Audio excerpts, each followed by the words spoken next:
Partia opozitare maqedonase LSDM nga sot ka filluar të shpalosë si shton skandalet për krimin e qeverisë së Miskoskit.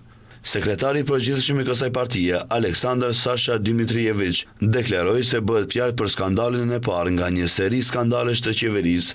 Ai theksoi se kompania Digital One e formuar në fund të gushtit të vitit të kaluar me vetëm 2 të punësuar, brenda një viti ka marrë tender me vlerë gati 9 milion euro, siç tha, para të qytetarëve, duke shtuar se të gjithë këta tender kanë qenë nga institucione qeveritare dhe shtetërore në periudhën nga maj 2025 deri më sot.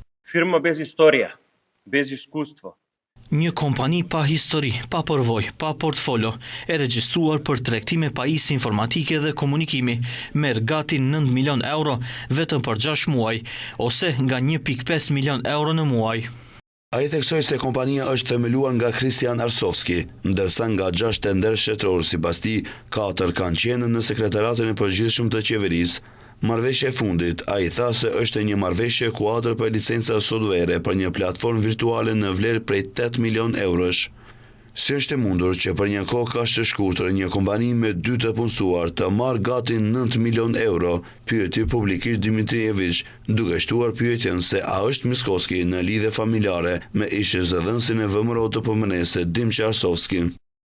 Ako ova ne je klasična shema? Kjo është e njëjta skem kriminale, i njëjti sistem kriminal i Nikola Gruevskit, i cili për 11 vite i grabiti Maqedoninë dhe 2 miliard euro pompuan nga qytetarët, për të cilat i gjithë opinioni dëgjoi në bombat. Miskoski është vetëm nxënësi dhe i ndëgjueshmi i tij.